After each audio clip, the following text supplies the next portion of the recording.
بسم اللہ وحدہ والصلاة والسلام علی من لا نبی بعدہ۔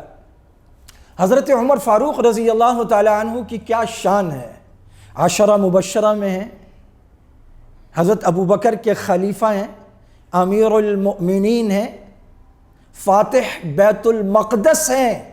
قرآن کریم کے 23 مقامات ایسے ہیں کہ جو مشورہ حضرت عمر نے زمین پر دیا، اللہ تعالیٰ نے آسمان سے وحی بنا کر اتارا۔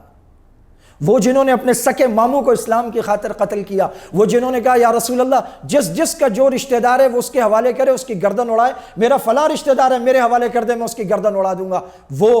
جنہوں نے قرآن کریم کی آیات سنی تو اللہ تعالیٰ نے ان کے دل کو بدل دیا۔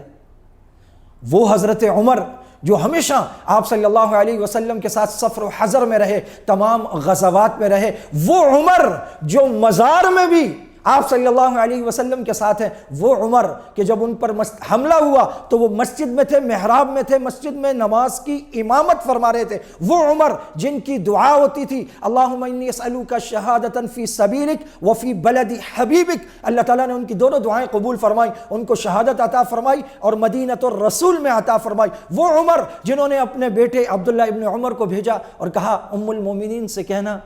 عمر کہہ رہا ہے، عمر کی خواہش ہے کہ وہ رسول اللہ کے ساتھ دفن ہونا چاہتا ہے، امیر المومنین مت کہنا، کسی لقب کے ساتھ مت کہنا۔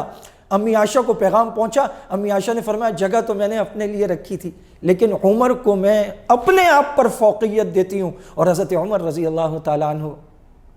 آپ صلی اللہ علیہ وسلم کے ساتھ گنبد خضرا کے مکین ہیں، پہنچی وہیں پہ خاک جہاں کا خمیر تھا رضی اللہ تعالیٰ عنہ۔